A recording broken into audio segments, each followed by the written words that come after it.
이 이야기는 시집살이로 인해 정서적 학대를 받아 피해망상에 빠진 여자가 남편까지 죽이게 된 안타까운 이야기다. 결혼해서 행복한 신혼부부가 있었다. 행복할 줄 알았던 신혼생활. 빨리빨리 못 열어? 꼭 내가 열게 아니? 하지만 여자는 시댁한테 구박을 당하고 이런 거 손빨래 하라고 이런 거 어? 또 당했다. 어느 날 남편이 지방 발령을 받았고 시댁에서 벗어날 수 있었나 싶었지만 어머니가요? 주말에 올라올게요. 실패했다.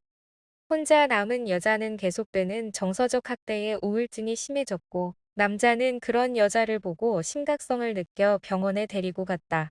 여자는 다시 좋아지는 듯 했지만 약을 거부해 증상은 악화되었고 미행당한다는 망상까지 생겨버렸다.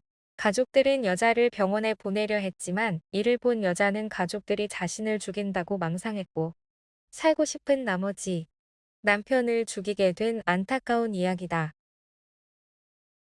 지금 사례에서는 아직 진행 중이라서 결과는 아직 안 나왔는데요. 네. 유사한 사례들은 되게 많아요. 결국은 이제 그게 심해져가지고 엄마를 흉기로 찔러서 죽이는 그런 사례가 있었는데요.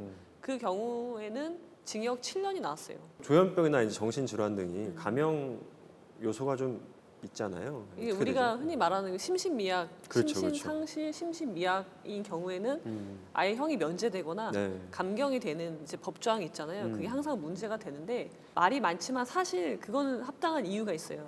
우리가 형벌을 부과하는 거는 네. 그러니까 국가가 형벌권을 발동하는 거잖아요. 음, 거기에는 그러니까 근거가 확실히 있어야 되는데 그 중에 중요한 게 책임 능력이 있냐예요.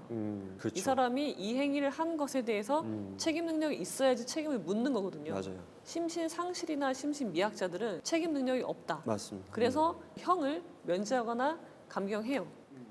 그러면 이거 말이 되느냐? 지금 여자 주인공 여기서는 남편을 죽였는데 그 면제되는 거냐?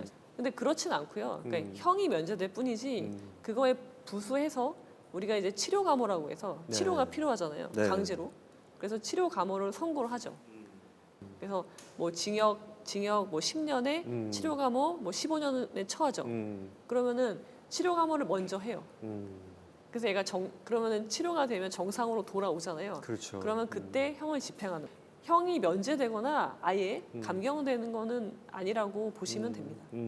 정신질환이 있을 때 현실 검증 능력이라고 우리가 표현을 하는데 그 검증 능력 자체가 이제 안 되기 때문에 판단이나 뭐 어떤 상식적인 어떤 수준의 선택을 하기가 어렵다라는 거를 인지하는 사람으로서 감형이 되는 거는 당연히 그래야 된다라고 생각을 하는데 많은 나쁜 놈들이 범죄인들이 그렇죠. 예, 그거를 악용하려고 하는 네. 게 참 문제인 것 네, 같아요. 맞아요. 음, 악용을 하는 사람이 있죠. 네. 그러니까 사실은 저도 이제 정신질환자들을 만나는 사람으로서 일단 이건 짚고 넘어가고 싶은데 정신증이 있다고 해서 범죄율이 꼭 올라가는 건 아니에요. 근데 많은 그 매체에서 범죄를 많이 저지른다라고 많이 내보내고 또 저희가 이제 그런 걸 접하다 보니까 편견을 갖게 되는데 사실은 그건 아니거든요. 재판부에서도 염려했던 거는 정신질환자들에 대한 범죄가 단순히 그냥 정신질환자에 대한 혐오와 공포가 사회에 만연해서는 안 된다고 한 번 더 강조를 했습니다.